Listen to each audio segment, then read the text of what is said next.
UP के गोंडा से BJP सांसद और भारतीय कुश्ती संघ के अध्यक्ष बृजभूषण सिंह ने पहलवानों के आरोपों पर एक बार फिर से बड़ा बयान दिया है। क्या कुछ कहा इस बार बृजभूषण सिंह ने, आइए सुनते हैं।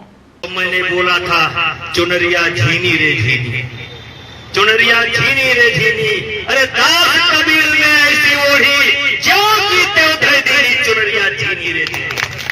कोई दाग नहीं है, कोई दाग नहीं है, कोई शर्मिंदगी नहीं है, कोई शर्मिंदगी नहीं है, कोई साहस में कमी नहीं है। और मेरे भाइयों याद रखना, आपका ये भाई, आपका ये बेटा, आपका ये चाचा सब कुछ हो सकता है, लेकिन जो आरोप लगाया है ये नहीं हो सकता है, ये नहीं हो सकता है।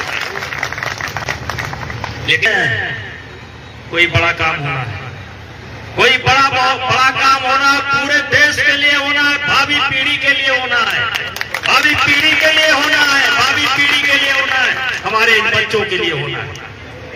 आज जो चाहे जिसकी जिंदगी बर्बाद करते हैं, जो चाहे अगर कोई जिद कर ले कि मैं झूठ बोलने पर उतारू हो जाऊं, और कोई लड़का आईएएस बन रहा हो, आईपीएस का सपना देख रहा हो, सेना में जाना चाहता हो, कोई उतारू हो जाए तो उसकी जिंदगी को बर्बाद कर सकता है।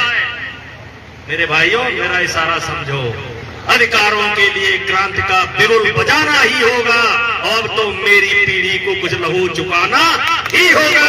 मैं कहना चाहूं कि आप स्वयं सोचो कि अगर राम जी अयोध्या के राजा बन गए होते तो फिर केवट से कैसे मुलाकात होती?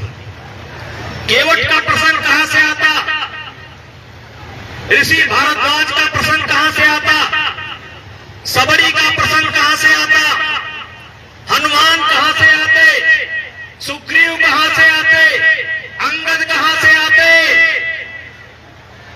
और फिर रावण से कहां भेंट होती?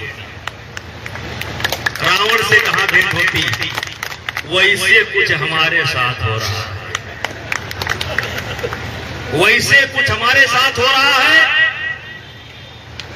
और इसी कारण से अयोध्या के संतों ने, मेरा मानना है कि भगवान ने मुझको जिस जिस काम के लिए आपके बीच में भेजा था, मैं समझता था कि मेरा सब काम पूरा हो गया, लेकिन इस घटना से पता लगता है कि मेरे लिए ईश्वर ने कोई काम और सोच रखा है।